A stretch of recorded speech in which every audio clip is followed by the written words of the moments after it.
বিদেশিদের জন্য একটা বিশেষ ঘোষণা। দুবাই যারা বিদেশ করতেছে তাদের জন্য, দুবাই টু বাংলাদেশ একে বলে বিদেশ। হায়রে মানুষ কেন সবাই বিদেশ বিদেশ করে? বিষে দিতে একটু দেরি হলে যেন গায়ে আগুন জ্বলে। যদি বলি বিষে হয়নি, একটু ধৈর্য ধরো, তখন সে বলে সুদের টাকা একটু জলদি করো।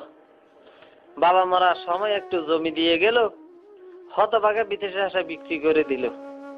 হঠাৎ করে এলো বিষে টিকিটের টাকা নাই, বউর একটা হার ছিল বিক্রি করলো তাই। বিদেশ গিয়ে সানকোফাল তার সাচ্চা ভাইয়ের কাম পায়, দেশের ফ্ল্যাট মেলে না আর কিসেতে ভাত খায়। মেলে না আর সোনার পালং ছোট্ট জালি খাট, কোন রকম শুয়ে সে কাটিয়ে দেয় রাত।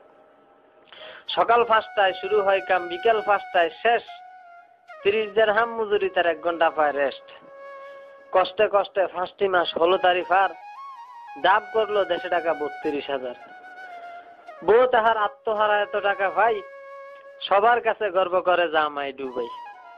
হঠাৎ করে কানন দিল ডুবাইয়ের সরকার, বাংলার মানুষ বাংলায় অফস নেই তোমাদের দরকার।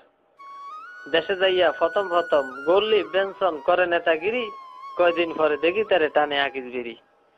যায় না চলা তারই সাথে বিদেশি সেন্টের বাস, কয়দিন পরে মাথা নাই তেল গায়ে গামের বাস। অথচ বিদেশ না গিয়ে 2.5 লাখ টাকা ব্যবসা করলে ঢাকা, দেশে থেকে কামাইতে পারে বিদেশি সে টাকা। করতো যদি সোনার ফসল 2.5 লাখ টাকা দিয়া, সুখী সংসার করতে পারতো আয়ের টাকা দিয়া।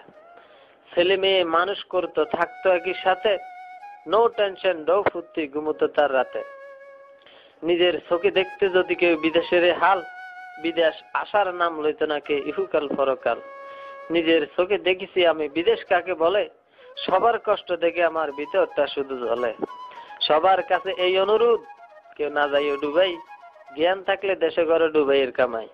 সকল কিছু জেনে আমি দেশে চলে যাই, আর আসবো না ডুবাইয়ের গোষ্ঠী গিলে।